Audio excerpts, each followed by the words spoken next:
আসসালামু আলাইকুম, ঈদ মোবারক সবাইকে। তো ঈদের দিন সকালবেলা পায়েস রান্না দিয়ে ভিডিওটা শুরু করলাম। সব সময় ছোটোবেলা থেকে আম্মুকে দেখতাম মিষ্টি খাবারগুলো ঈদের দিন খুব তাড়াহুড়ো করে রান্না করে ফেলতো আম্মু সকাল সকাল, আব্বু যেন একটি মিষ্টি খাবার মুখে দিয়ে মাঠে যেতে পারে। তো এখন আসলে সে দায়িত্বগুলো আস্তে আস্তে আমার কাছে চলে আসতেছে। আমরা যেহেতু এবার গ্রামে যাই নেই, বাসায় আছি, তো সকাল সকাল উঠলাম। আমি তো এখানে একটু সেমাই রান্না করে নিছি, আর এদিকে পায়েস রান্না হচ্ছে। ও একটু যেন মুখে দিয়ে নামাজে যেতে পারে, সেজন্য একটু তাড়াহুড়ো করে রান্নাটা করতেছিলাম। তো আমি ওদিকে নাস্তাটা রেডি করে ওকে দিলাম, অল্প করে একটু মুখে দিয়ে, শুধু নামাজে গেছে, তারপরে এসে খাওয়া দাওয়া করবে। আর এদিকে ঘরটর গুছিয়ে আমি গোসল টোসল করে সব রেডি করে নিয়ে চলে আসলাম রান্নাবান্না করার জন্য।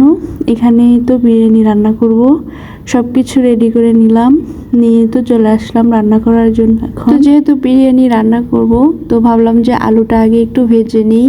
আর ওইদিকে চালটা ধুয়ে রেখে দিছি, মাংসটাও ধুয়ে রেখে দিছি, সব কিছু মোটামুটি রেডি করে নিছি। তো আমি এই তো এখানে যে আলুটা ভেজে নিচ্ছি, এভাবে একটু হালকা করে ভেজে নিয়ে তারপর ঢাকনা দিয়ে ঢেকে দেব, যেন ভিতর থেকেও সুন্দর করে সিদ্ধ হয়। তো যাই হোক, আশা করছি সবার ঈদ অনেক বেশি ভালো কাটতেছে। দীর্ঘ 1 মাস রোজা করার পর আমরা যে মুসলিমরা যারা আছি, সবাই এই দিনটার জন্য অনেক বেশি অপেক্ষা করে থাকি।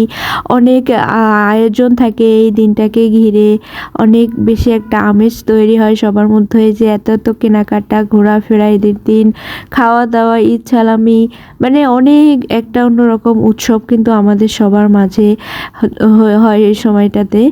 তো মানে সব কিছু মিলে সবাই সবার পরিবারকে নিয়ে ভালোভাবে ঈদ কাটাও, অনেক সুন্দর সময় পার করো, এই কামনাই থাকবে। আসলে ছোটোবেলার ঈদটা আমাদের জন্য অনেক বেশি মানে মজার ছিল। যারা ছোটোবেলায় এখনও যারা ছোটোবেলায় ঈদ কাটাচ্ছে, তাদের তো আসলে মজাই হচ্ছে। আমার আসলে সবসময় ছোটোবেলার ঈদের কথা খুব মনে পড়ে, ওই সময় অনেক বেশি আনন্দ করতাম। এখন তো বড় হয়ে গেছি, আর যদি বাড়ির বউ হওয়া যায় তাহলে তো আর কোনো কথাই থাকে না। কাজ করা, মেহমানদারি করা, রান্না বান্না এসব করতে আসলে দিনটা কখন কেটে যায় বোঝাই যায় না। আর ছোটোবেলায় কিন্তু এরকম হইতো না। ছোটোবেলায় শুধু এই হাতে মেহেদি পরা, নতুন ড্রেস পরা, খাওয়া দাওয়া, কোথায় ঘুরতে যাব, কার ড্রেস কেমন হইলো, এসব চিন্তা থাকতো। আর এখন আসলে সংসারে রান্নাটা সুন্দর হইলো কিনা, সবার মন মতো খাওয়া দাওয়া হচ্ছে কিনা, মেহমানদারি ঠিক মতো করতে পারলাম কিনা, এসবের কিন্তু টেনশন থাকে। আসলে সব কিছুরই একটা সময় থাকে, তো এটা মেনে নিতেই হবে। আর ছোটোবেলাকার ঈদের তো কথা অন্যরকম, আসলে মজাই অন্যরকম হয়।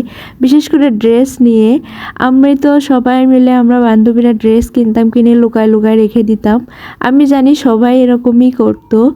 আসলে ছোটোবেলার ড্রেসটাই বেশি স্পেশাল ছিল, ঈদের ড্রেসটা লুকায় রেখে দিতাম। আর আমি বিশেষ করে বেশি এক্সাইটেড থাকতাম কি, সকালবেলা উঠে সবাই তো ড্রেস পরবেই, আমিও অপেক্ষায় থাকতাম যে আজকে না দেখাইলে ঈদের দিন তো ঠিকই সকালবেলা পরবি। আর ঈদের দিন সকালবেলা খুব তাড়াহুড়া করে উঠে রেডি টেডি হয়ে আমি অপেক্ষায় থাকতাম যে সবাই ড্রেস পরে চলে আসবে, এখন তো দেখতে পারবো কে কেমন ড্রেস কিনলো, কারটা বেশি সুন্দর, মানে অনেক বেশি এক্সাইটেডমেন্ট কাজ করতো ভিতরে। তো এই হচ্ছে অবস্থা। সকাল সকাল উঠে রান্না বান্না এটা সেটা এগুলো তো সব মায়েদের দায়িত্ব থাকতো। আর নিজেরা উঠে সুন্দর করে সাজুগুজু করে ঈদের ড্রেসটা পরে তারপর হাতে মেহেদি লাগিয়ে একটা ব্যাগ নিয়ে বেরিয়ে পড়তাম সালামি নেওয়ার জন্য, ঘোরার জন্য। কতই না সুন্দর ছিল দিনগুলা। এখন আসলে বড় হয়ে গেছি, সাথে দায়িত্ব বেড়ে যাচ্ছে, আরও হয়তো বা অনেক পরিবর্তন আসবে জীবনে। এটাই তো হয়, সবার জীবনে এরকমই আস্তে আস্তে পরিবর্তন আসে। ছোটোবেলাটা অনেক বেশি ভালো কাটে সবারই। আর ছোটোবেলার ঈদটাও বড় হয়ে গেলে আসলে আর ভিতরে ওরকম ইচ্ছে থাকে না। তো যাই হোক, রান্নাবান্না শেষ করলাম, করে খাওয়া দাওয়া করে ঘুমিয়ে পড়ছিলাম।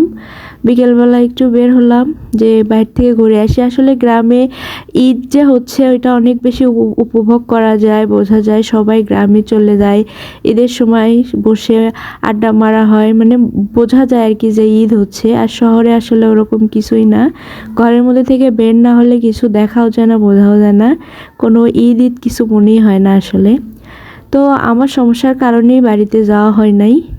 এই জন্যই আমরা হচ্ছে এখানেই ঈদ করতেছি এবার। তো যাই হোক, বিকেলবেলা একটু বের হলাম, এসে যে আমরা এই রেস্টুরেন্টটাতে ঢুকছি, ভিতরে পার্কের মতো অনেক সুন্দর করে সাজানো গোছানো রাখছে আর কি, লাইটিং করছে, ঈদ বলে কথা, ঈদের আমেজ চতুর্দিকে ছড়িয়ে পড়ছে, খুব সুন্দর লাগতেছিল।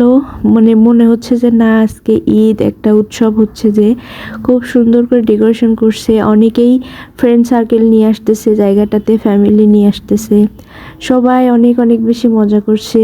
দীর্ঘ 1 মাস রোজা রাখার পর আজকে আল্লাহ তাআলা সবাইকে আনন্দ করার জন্য এই দিনটা দিয়েছে, সবাই অনেক বেশি মজা করছে। এবারের ঈদটা আমার কাছে কিন্তু একটু অন্যরকম ভাবেই কাটতেছে আসলে, সব কিছু মিলাই এই একটু ভালো লাগা, একটু শরীরে অসুস্থতা, আবার একটু ভয় পাওয়া, মানে সব কিছু মিলে আবার অনেক বেশি এক্সাইটেড, কারণ কিছুদিন পর আর মাত্র কয়েকদিন তাহলে আমাদের মাঝে নতুন অতিথির আগমন হবে। তো এটা নিয়ে যখন অনেক বেশি খারাপ লাগে তার কথা ভাবেই সব খারাপ লাগা শেষ হয়ে যায়, আবার যখন অনেক বেশি খারাপ লাগে তখন আর কিছু ভালো লাগে না। শুধু এভাবেই দিনগুলা কাটতেছে। তো সবাই একটু দোয়া করে দিও আমার জন্য, আল্লাহ যেন সব কিছু ঠিকঠাক রাখে। আসলে সে আসবে, সে খুশিতে এইসব খারাপ লাগা, অসুস্থতা আসলে কিছুই মনে হয় না, যখন মনে হয় যে না, আমাদের মাঝে নতুন কেউ আসতেছে, তাকে কিভাবে রাখবো, কি করব, কেমনে রাখবো, এগুলো ভাবলেই আসলে খারাপ লাগাগুলো চলে যায়। তো এই হচ্ছে আমার অবস্থা এখন। তো যাই হোক, সবার ঈদ কেমন কাটলো, সবাই ঈদে কি করলা, কোথায় ঘুরলা, কমেন্ট করে অবশ্যই বলে যাওয়া।